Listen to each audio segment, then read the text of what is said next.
Hello, welcome back to my channel. അപ്പോൾ ഇത് നമ്മുടെ ചക്ക മുറിച്ചതിൻ്റെ തേർഡ് പാർട്ടാണ് കേട്ടോ. ചക്ക നമുക്ക് വറുക്കാൻ വേണ്ടിയിട്ടുള്ള കാര്യങ്ങളൊക്കെ നോക്കാം. അപ്പോൾ ചുളയുടെ രണ്ട് ഭാഗവും മുറിച്ച് മാറ്റിയിട്ട് ഞാനൊന്ന് പൊളിക്കുന്നുണ്ട് കേട്ടോ, നമുക്ക് അരിയാൻ പാകത്തിന്. അപ്പോഴത്തേക്ക് എൻ്റെ ഉള്ളൊക്കെ മുളച്ചിട്ടുണ്ട് കേട്ടോ, വെള്ളം ഇറങ്ങിയ കാരണം തോന്നുന്നു. പക്ഷേ ചുളയ്ക്കൊന്നൊരു കേടും പറ്റിയിട്ടുണ്ടായിരുന്നില്ല കേട്ടോ.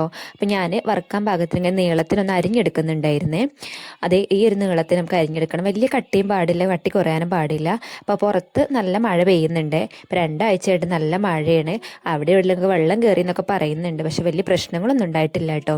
അപ്പം നമ്മൾ ചക്കയൊക്കെ മൊത്തം അരിഞ്ഞെടുത്തിട്ടുണ്ട്. ഈ ഒരു പാകത്തിന് നമ്മൾ അരിഞ്ഞെടുത്തിട്ടുണ്ട്. അതിന് ശേഷം ചട്ടി വെച്ചിട്ട് അതിലേക്ക് സൺഫ്ലവർ ഓയിൽ ഒഴിച്ചെടുക്കുന്നുണ്ട്. അതിന് കഴിഞ്ഞിട്ട് ഞാൻ കുറച്ച് ഉപ്പുവെള്ളം ഉണ്ടാക്കി വെക്കുന്നുണ്ട് കേട്ടോ.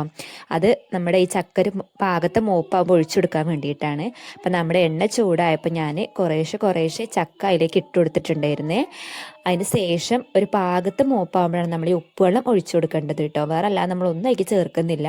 അപ്പോൾ ഈ ഉപ്പുവെള്ളം ഒഴിക്കുമ്പോൾ നല്ലോണം ശ്രദ്ധിക്കണം, കാരണം പൊട്ടിത്തെറിക്കാനുള്ള ചാൻസ് കൂടുതലാണ്. അപ്പോൾ അത് ഈ വീഡിയോയിൽ കണ്ടറിയാം, നമുക്ക് ആ പൊരി ഇങ്ങനെ തെറിക്കുന്നത് നമുക്ക് കാണാൻ പറ്റും വീഡിയോയിൽ. അപ്പോൾ ഈ ഒരു മൂപ്പായപ്പോൾ ഞാൻ കോരി എടുത്തിട്ടുണ്ട്.